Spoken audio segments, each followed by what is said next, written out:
Hello friends, Christian here with Brick Life Crisis again. Today we're taking a look at a battle pack. This is LEGO Star Wars set number 75225. This is the Elite Praetorian Guard battle pack consisting of 109 pieces, including 4 minifigures, plus a little side build and a droid. Let's go ahead and crack it open.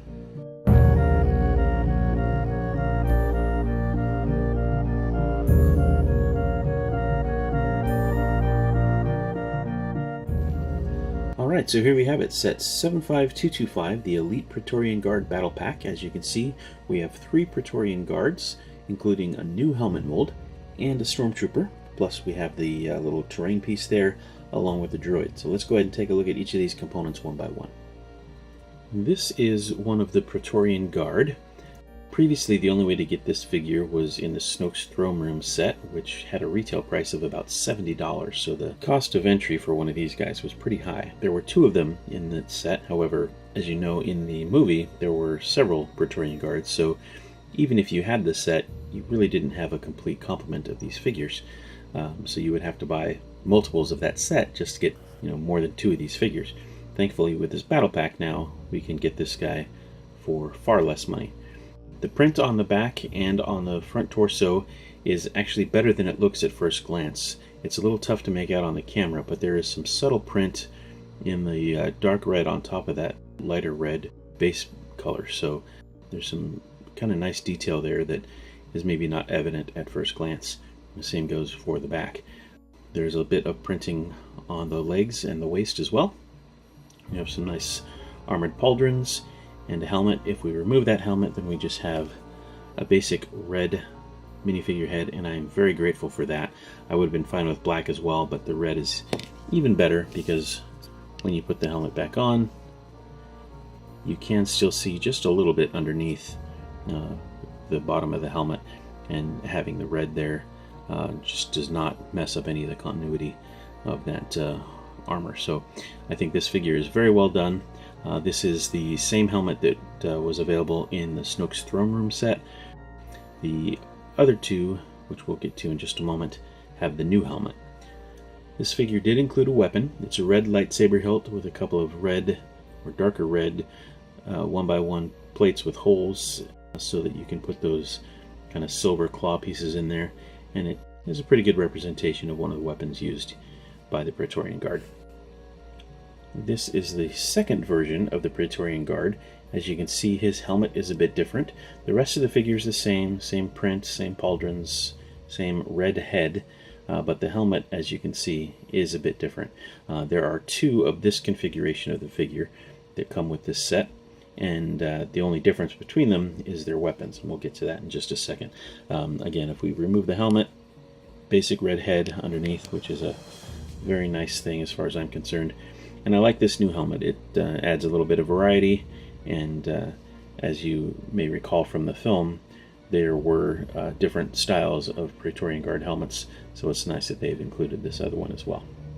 So the weapon with this guy, I think, is maybe just a little bit oversized. It's fairly long, but it does a pretty good job. Basically, we have a gray lightsaber blade or bar piece with 2 red lightsaber hilts, one on either end, and then we have one of those, I think it's a Nexo Knight's blade, that is stuck into the end there to form a vibroblade or whatever they call it. And it's a pretty good representation of a Praetorian weapon. However, as I say, it is a bit oversized when you compare it to the figure. It's almost twice as tall as he is, so not perfect, but not bad either.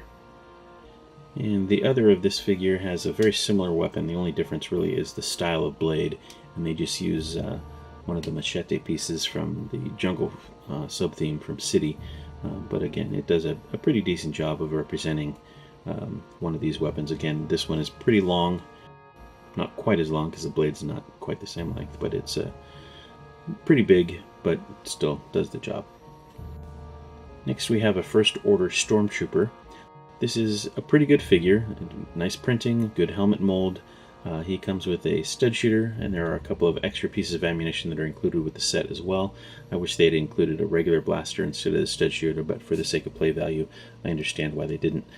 My one complaint is the same that it always is, and the head here, being the flesh tone angry clone trooper face, when you see the figure from behind, especially from a low angle, you can see that flesh tone under the helmet. I really wish that they would stop doing that and give us just a black head or a hooded head like they did previously on Scout Troopers and things like that. But in any event, overall it's a pretty good figure.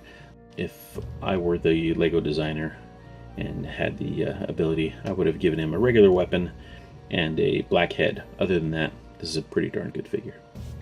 And finally we have our training droid, and this is a pretty cool little build, I think. He has an articulated arm with a lightsaber. On the other end, instead of an arm, we have a dual-barreled blaster. He's got that big red eye there, and he is on this floating piece, so it's just a clear antenna and a clear radar dish at the bottom. However, they did put a red stud down there underneath the dish, which I thought was kind of interesting. I don't know that it's good or bad, it's just an interesting inclusion.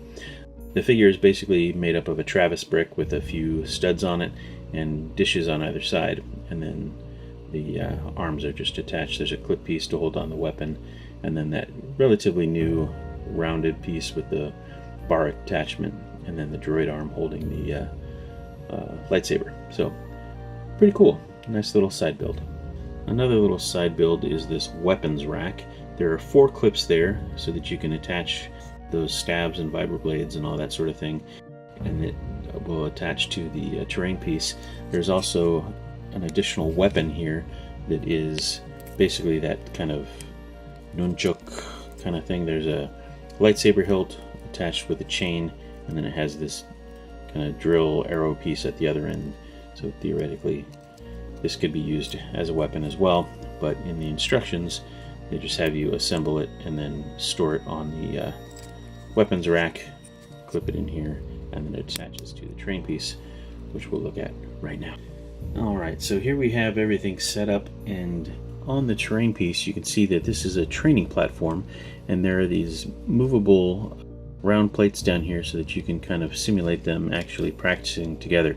Of course, if you combine this with other figures like a Rey or Kylo Ren, you can put one or the other of them on here too, and then they can be fighting a Praetorian Guard rather than have this training scenario. But it's kind of a cool little inclusion that they've made here, so that you can have some additional play value.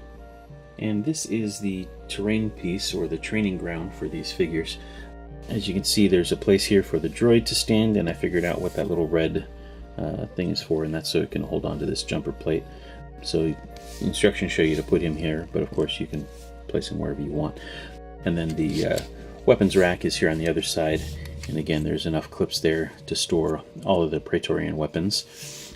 But the terrain piece itself is pretty straightforward. There's not a whole lot to it, but basically the crux of it is you have these 2 plates that are on the turntable pieces, and that allows you to place one figure on each of these, and you can spin them around and have a training session so that they can battle each other, and that can be done with either the figures that are included with the set, or as I said before, you could add your own figures and create a battle between Rey, Kylo Ren, and the Praetorian Guard. So kind of a cool little addition, nice little side build, and I think it's better than them trying to create some made-up Praetorian vehicle. Like most LEGO sets, this set included a few additional pieces. So as you can see, we have some additional ammunition for the stud shooter with the Stormtrooper. There's another dark red and black 1x1 plate with the hole in it.